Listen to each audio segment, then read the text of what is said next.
शिवरात्रि है क्या, क्यों लोग मनाते हैं? बस 2 मिनट का मैं समझ लेना चाहता हूं। आप जानते हैं कि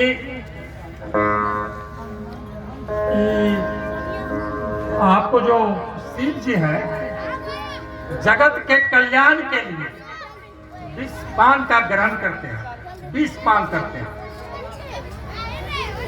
और देवी शक्ति जो दैत्यों का संहार करते हैं उसका मिलन आज की ही रात हुआ है। ऐसी रात को शिवरात्रि लोग कहते हैं संक्षेप में, लेकिन इसमें बहुत से तथ्य छिपे हुए हैं, इसमें बहुत से तथ्य छिपे हुए हैं। जरूरत है इससे हम लोगों को सीख लेने कोई आडंबर नहीं। आपने शादी विवाह किया नहीं शिव जी का? कोई लाए हैं गहना सोना जेवर या मोटरसाइकिल चार चक्का घड़ी, ये सब कोई तिलक दहेज देखा? कैसे आप लोग करते हैं? कुछ नहीं, कोई आडंबर नहीं, कोई बने शोभा बने वैसा कोई ऐसा नहीं जिससे लोगों को कुछ भार पड़े। कि सीख देता है कि हम लोग कोई भी ऐसा काम करें जो शादी ब्याह या जो भी हो उसमें नाजायज खर्चा नहीं करें। ये नहीं कि हम बहुत शक्ति वाले या नाम के लिए यह कर दिया वह कर दिया। अगर यही करना है तो इसके लिए कुछ ऐसा काम कर दीजिए तो समाज और लोगों के हित की बात है। जैसे पुस्तकालय खोल दीजिए, जैसे स्कूल खोला दीजिए, हॉस्पिटल बना दीजिए। तो शिव जी शिवरात्रि का एक महत्व है, शिवरात्रि से एक सीख मिलता है। दूसरा क्या है? बलवान और दुर्बल दोनों एक समान, ये सीख देता है। समाज में 2 तरह के लोग होते हैं, बलवान भी होते हैं और दुर्बल भी होते हैं। लेकिन शिव जी जो आप लोग आराधना करते हैं उनका कहना है कि यह बलवान हो या दुर्बल सब मिल करके रहो, लड़ो नहीं, परम संतोषी बनो। हम आशा करते हैं कि आप लोग इस सबक लेकर जाइए। आप बताते हैं कि दुर्बल और सबल क्या है।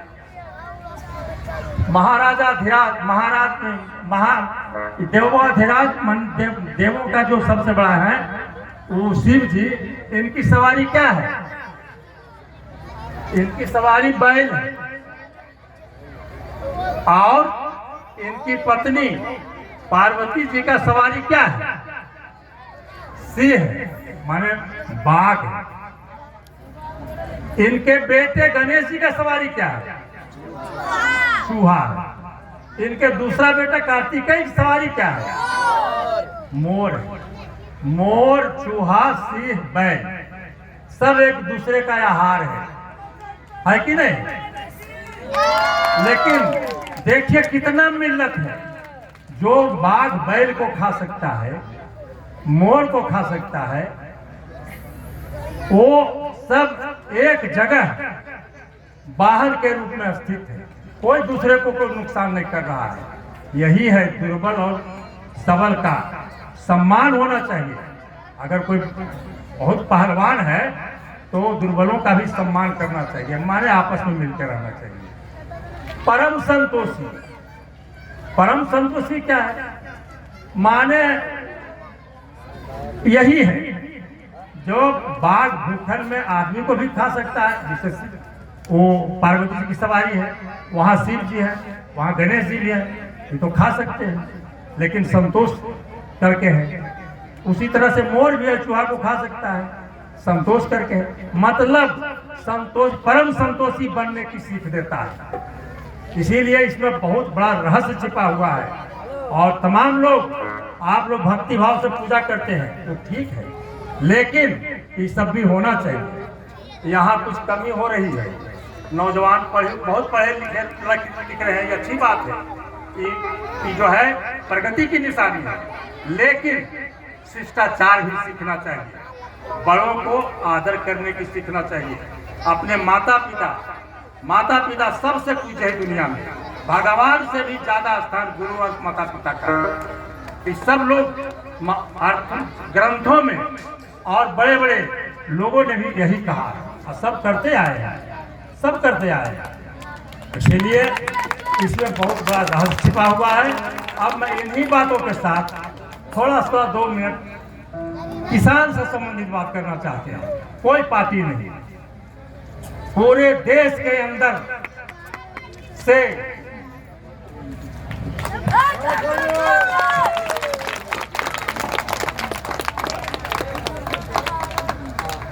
पूरे देश के अंदर जो सबका पेट भरता है, कौन पेट भरता है? सब आप, माने किसान, और किसान में खेती करने वाले मजदूर। आज पिछले 26 नवंबर से 3 महीने से भी ज्यादा दिन से दिल्ली में डेरा डाले हुए हैं। क्यों? इसीलिए कि सरकार ने 3 ऐसा कानून बनाया है जो सिर्फ पूंजीपतियों और बड़े बड़े अडानी जानते हैं उसकी कमाई कितना है? अंबानी का एक मजदूर अगर 1 साल दिन रात काम करेगा और जिससे जितना वो कमाई करेगा 1 सेकंड में उसकी कमाई है। एक मजदूर 10 साल तक जब कमाएगा और उसे जो मजदूरी हासिल करेगी उसका 1 घंटा की कमाई है। एक दिन में 1045 करोड़ रुपया उसको एक दिन में कमाए। करोड़, 1000 करोड़ और 45 करोड़ एक दिन में उसकी कमाई है। और वो बड़े बड़े आवेंगे और कॉन्ट्रैक्ट खेती करेंगे। बड़े बड़े देशों में हुआ, अमेरिका में हुआ है, आपका खेत सब ले लेगा कॉन्ट्रैक्ट पर। खेत मन से अभी आप लोग देते हैं ना पट्टा पर, वैसे पट्टा पर लेगा और आपको जो मांगिएगा उस हिसाब से देगा। लेकिन आपके खेत से इतना न उपज पैदा कर लेगा कि बेहिसाब हो जाएगा, आपको उसमें काम करना पड़ेगा। और ये नतीजा क्या होगा? अगर जरा बड़ा कुछ विवाद होगा तो आप कोर्ट नहीं जा सकते। सरकार नियम बनाया कि कोर्ट नहीं जा सकते हैं। आपको एसडीओ भी जो कहेगा वो सुनना होगा, डीएम भी सुनेगा। तो डीएम अडानी का सुनेगा, अंबानी का सुनेगा कि साधारण किसान का सुनेगा? जाहिर बात है जो सबसे बड़ा आदमी रहेगा उसी का सुनेगा। इसीलिए इसके खिलाफ वहाँ अड़ा हुआ। दूसरा है कि जमाखोरी लोग नहीं कर सकते हैं, ये नियम है कि सरकार हटा दिया कि जमाखोरी कर सकता है। मतलब अभी जो है आपके यहाँ से आलू प्याज खरीद करके वो भंडार में जमा कर लेगा, बाजार नहीं भेजेगा। अब बाजार में जब वो 50 और 60 और 100 रुपये होगा तब वो निकालेगा। जिससे पिछले बार प्याज सेव से भी महंगा आलू 50 रुपये। तो इस सब के लिए छूट दे रहा है। तीसरा, मंडी व्यवस्था खत्म, मतलब कहीं भी बेच सकते हैं। इसका माने है कि जब आप बेचने के लिए शुरू कीजिएगा, सरकार जो ऐसे पैक्स में खरीदता था 768 रुपये धान, लेकिन यहाँ खरीदते था 500 रुपये धान, 250-300 रुपये का फर्क है। वो व्यवस्था खत्म करेगी सरकार। खत्म करने के लिए जो नतीजा क्या होगा? बड़े बड़े पूंजीपति दाम घटा देंगे और सस्ते दर पर लेंगे।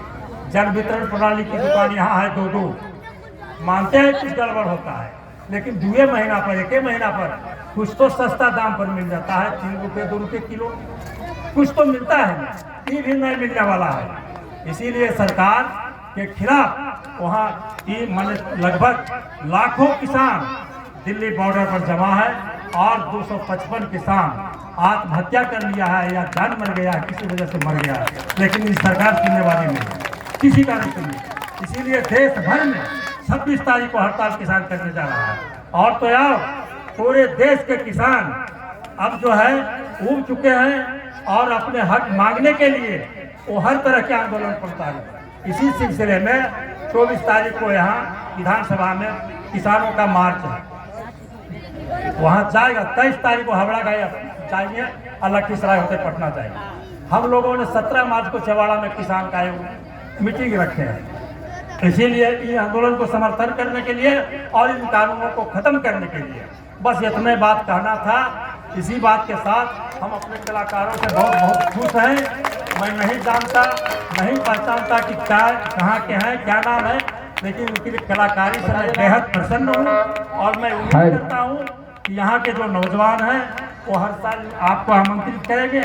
कहीं भी आपको प्रोग्राम रहे भी तो मैं आपसे आग्रह यही करूँगा कि आप सब जगह छोड़ करके यहाँ आने की कष्ट करेंगे और यहाँ के लोगों को आनंद लेने का अवसर देंगे। बस धन्यवाद। जय हो, जोरदार ताली हो। हेलो, जैसा कि आप